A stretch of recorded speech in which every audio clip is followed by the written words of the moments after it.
ನಮಸ್ತೆ ವೀಕ್ಷಕರೇ, lucky media Kannada YouTube ಚಾನಲ್ಗೆ ಸ್ವಾಗತ. ಯಾರೇನು lucky media Kannada YouTube channel subscribe ಮಾಡ್ಕೊಂಡಿಲ್ಲ, ದಯವಿಟ್ಟು ಸಬ್ಸ್ಕ್ರೈಬ್ ಮಾಡ್ಕೊಳ್ಳಿ ಅಂತ ಹೇಳ್ತಾ, ಲೇಟೆಸ್ಟ್ ಆಗಿರ್ತಕ್ಕಂಥ ರಾಜಕೀಯ ಮತ್ತು ಇತರೆ ಸುದ್ದಿಗಳನ್ನು ತರುವಂಥ ಒಂದು ಪ್ರಯತ್ನ ಇರುತ್ತೆ.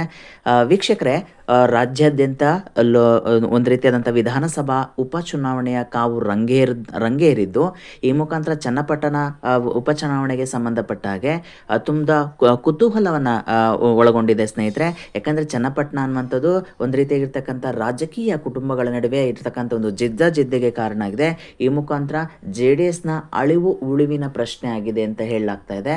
ಜೊತೆಗೆ ಕಾಂಗ್ರೆಸ್ ಸರ್ಕಾರಕ್ಕೂ ಕೂಡ ಇದೊಂದು ರೀತಿಯಾಗಿರ್ತಕ್ಕಂತಹ ಮಹತ್ವದ ಚುನಾವಣೆ ಅಂತ ಹೇಳ್ಬೋದಾಗುತ್ತೆ ಚನ್ನಪಟ್ಟಣಕ್ಕೆ ಸಂಬಂಧಪಟ್ಟ ಹಾಗೆ.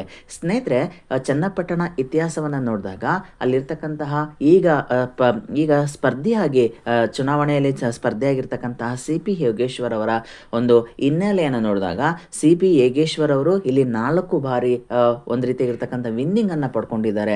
ಅದರಲ್ಲೂ ಕೂಡ CP ಯೋಗೇಶ್ವರ್ ಅಂತಂದ್ರೆ ಪಕ್ಷಾಂತರ ಮಾಡೋದ್ರಲ್ಲಿ ಎಕ್ಸ್ಪರ್ಟ್ ಅಂತ ಹೇಳ್ಬೋದಾಗುತ್ತೆ ಸ್ನೇಹಿತರೆ. ಅವರು ಒಂದು ಪಕ್ಷದಲ್ಲಿ ಇಲ್ಲ. ಸೊ ಮೊಟ್ಟ ಮೊದಲ ಬಾರಿಗೆ 1999ರಲ್ಲಿ ಅವರು ಪಕ್ಷೇತರರಾಗಿ ಕಣಕ್ಕಿಳಿತಾರೆ ಚನ್ನಪಟ್ಟಣದಲ್ಲಿ. ಆ ಬಾರಿ ಅವರು ಗೆಲುವನ್ನ ಸಾಧಿಸ್ತಾರೆ. ಅದಾದ ನಂತರ 2004 ಮತ್ತು 2008ರಲ್ಲೂ ಕೂಡ ಕಾಂಗ್ರೆಸ್ ಅಭ್ಯರ್ಥಿಯಾಗಿ ಚನ್ನಪಟ್ಟಣ ಕ್ಷೇತ್ರವನ್ನ ಪ್ರತಿನಿಧಿಸ್ತಾರೆ ವಿಧಾನಸಭೆಯಲ್ಲಿ ಅಂತ ಹೇಳ್ತೀವಿ. ಅದಾದ ನಂತರ ಅವರು 2008ರ ನಂತರ 2013ರಲ್ಲಿ ಅವರು CP ಯೋಗೇಶ್ವರ್ ಅವರು BJPಯನ್ನ ಸೇರ್ತಾರೆ ಕಾರಣಾಂತರಗಳಿಂದ. ಅದಾದ ನಂತರ ಅವರು 2018 ಮತ್ತು 2023ರಲ್ಲಿ ಕುಮಾರಸ್ವಾಮಿ ಅವರ ವಿರುದ್ಧ ಸೋಲನ್ನ ಕಾಣ್ತಾರೆ ಅಂತ ಹೇಳ್ಬೋದಾಗುತ್ತೆ ಸ್ನೇಹಿತರೆ. ಸೋಲನ್ನು ಉಣ್ತಾರೆ. ಈ ಮುಖಾಂತರ ಚನ್ನಪಟ್ಟಣ ವಿಧಾನಸಭಾ ಕ್ಷೇತ್ರದಲ್ಲಿ ಅವರ ಒಂದು ಶಾಸಕತ್ವ ಅನ್ನುವಂಥದ್ದು ಇಲ್ಲದಂತಾಗುತ್ತೆ. ಈ ಮುಖಾಂತರ ಚನ್ನಪಟ್ಟಣದಲ್ಲಿ CP ಯೋಗೇಶ್ವರ್ ಅವರ ಒಂದು ರೀತಿಯಾಗಿರ್ತಕ್ಕಂಥ ರಾಜಕೀಯ ಹಿನ್ನೆಲೆ ಏನಿಲ್ಲ, ಅದು ತುಂಬಾ ದೊಡ್ಡದಾಗಿದೆ ಅಂತ ಹೇಳ್ಬೋದು. ಅದರಲ್ಲೂ ಕೂಡ ಚನ್ನಪಟ್ಟಣ ವಿಧಾನಸಭೆಯ ಒಂದು ಮತದಾರರು ಏನಿದಿರಲ್ಲ, ಯಾವುದೇ ಪಕ್ಷಕ್ಕೂ ಕೂಡ ಕ್ಲಾರಿಟಿಯನ್ನು ಕೊಡ್ತಾ ಬಂದಿಲ್ಲ. ಸೊ ಒಂದು ಪಕ್ಷವನ್ನು ಅವರು ಆಯ್ಕೆ ಮಾಡ್ಕೊಂಡಿಲ್ಲ, ಎಲ್ಲೋ ಒಂದು ರೀತಿ ವ್ಯಕ್ತಿಗತವಾಗಿ ಅವರು ಮತದಾನ ಮಾಡೋದ್ರಲ್ಲಿ ಎಕ್ಸ್ಪರ್ಟ್ ಇದ್ದಾರೆ ಚನ್ನಪಟ್ಟಣ ಜನತೆ ಅಂತ ಹೇಳ್ಬೋದು.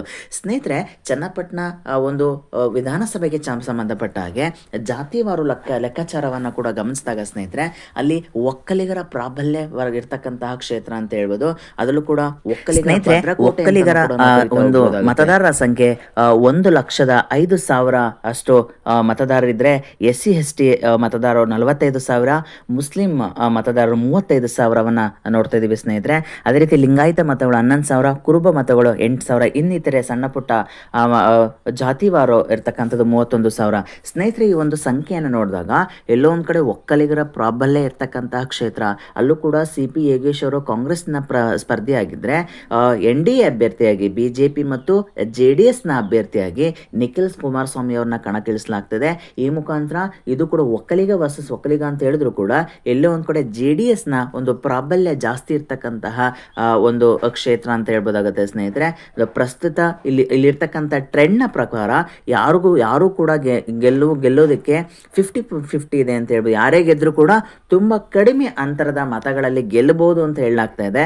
ಬಟ್ ಕಾಂಗ್ರೆಸ್ಗೆ ಇದೊಂದು ರೀತಿ ರಾಜ್ಯ ಸರ್ಕಾರಕ್ಕೆ ಒಂದು ಪ್ರತಿಷ್ಠೇಪಣ ಆಗಿದ್ರೆ, JDS ಒಂದ್ ಕಡೆ ಅಳಿವು ಉಳಿವಿನ ಪ್ರಶ್ನೆ ಆಗಿದೆ. ಈ ಒಂದು ಕ್ಷೇತ್ರವನ್ನ ಗೆಲ್ಲಲೇಬೇಕಾದಂತಹ ಒಂದು ಪರಿಸ್ಥಿತಿಗೆ ದೇವೇಗೌಡರು ಮತ್ತು ಕುಮಾರಸ್ವಾಮಿ ಅವರಿಗೆ ಒದಗಿ ಬಂದಿದೆ. ಈ ಮುಖಾಂತರ ತಮ್ಮ ಆ ರಾಜಕೀಯ ಅಸ್ತಿತ್ವವನ್ನ ಮತ್ತೊಮ್ಮೆ ಪ್ರೂವ್ ಮಾಡಬೇಕಾದಂತಹ ಪರಿಸ್ಥಿತಿ ಎದುರಾಗಿದೆ JDSಗೆ ಅಂತ ಹೇಳ್ಬೋದು.